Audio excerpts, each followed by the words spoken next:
Just ನೀವ್ ಏನ್ ಮಾಡ್ರಿ, ಗಣಫಲಗಳು ಅನ್ನುವಂತ ಕಾನ್ಸೆಪ್ಟ್ ಐತ್ಲೆ ಅದನ್ನ ನಾವು ಎ ಕ್ಯೂಬ್ ಅಂತ ಹೇಳಿ ತಿಳ್ಕೊಂಡವ್. ಅಂದ್ರೆ ಗಣಫಲಗಳು ಅಂದ್ರೆ ಕ್ಯೂಬ್ ಫಾರ್ಮೇಶನ್ ದಾಗ ಇರ್ತಾವು ಅಂತ ತಿಳ್ಕೊಂಡವ್. ಅವ್ರ ಏನ್ ಕೊಟ್ಟಾರು, 64:27 ಅಂತ ಕೊಡತಾರ ಅವ್ರು. ಗಣಫಲಗಳಂದ್ರ ಕ್ಯೂಬ, ವಿಸ್ತೀರ್ಣಗಳಂದ್ರ ಸ್ಕ್ವೇರ್ ಅನ್ನುವಂತ ಕಾನ್ಸೆಪ್ಟ್ ನಾವು ಅದಾವ ಈಗ ಆಲ್ರೆಡಿ.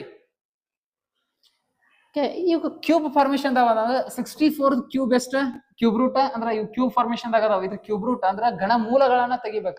64 ಘನಮೂಲ ಎಷ್ಟು 4, 27 ಘನಮೂಲ ಎಷ್ಟು 3. ಈಗ ನಮಗೆ ಇವು ಬಾಹುಗಳ ಅಳತೆ ಸಿಕ್ಕು, ಅಂದ್ರೆ ತ್ರಿಜ್ಯದ ಅಳತೆ ಸಿಕ್ಕು. ಇನ್ನು ವಿಸ್ತೀರ್ಣ ಅಂದ್ರೆ ಸ್ಕ್ವೇರ್ ಮಾಡ್ಬೇಕು, ಇವನ್ನ ಸ್ಕ್ವೇರ್ ಮಾಡಿಬಿಡ್ರಿ. 4 ಸ್ಕ್ವೇರ್ ಎಷ್ಟು 16, 3 ಸ್ಕ್ವೇರ್ ಎಷ್ಟು 9. ಇದು ಉತ್ತರ ಆಗಿರ್ತದೆ. ಇಷ್ಟ ನಾವು ಆನ್ಲೈನ್ ಮೆಥಡ್ ಒಳಗೂ ಇದನ್ನ ಲೆಕ್ಕವನ್ನ ಬಿಡಿಸಬಹುದು. ಈ ಗೋಳದ ಕಾನ್ಸೆಪ್ಟ್ ಒಳಗೆ ಎಲ್ಲಾ ಕಡೆನೂ ಈ ಕಾನ್ಸೆಪ್ಟ್ ಈ ಟ್ರಿಕ್ ಯೂಸ್ ಆಕೈತಿ.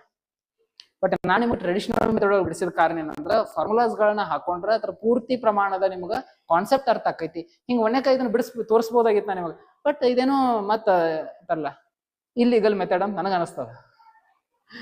ಓಕೆ, ಟ್ರೆಡಿಷನಲ್ ಆಗಿ ಫಸ್ಟ್ ಬಿಡಿಸ್ಕೊಂಡೆ ನೀವು ಎಕ್ಸಾಮಿನೇಷನ್ ಒಳಗೆ ಇದನ್ನ ಬೇಕಾದ್ರೆ ಯೂಸ್ ಮಾಡ್ಕೋಬಹುದು. ಎರಡನೇ ಪ್ರಶ್ನೆ ಅಂದ್ರೆ ಅನುಪಾತಗಳ ಮ್ಯಾಗ ಪ್ರಶ್ನೆ. ಮುಂದಿನ ಪ್ರಶ್ನೆಯನ್ನ ನೋಡೋದಾದ್ರ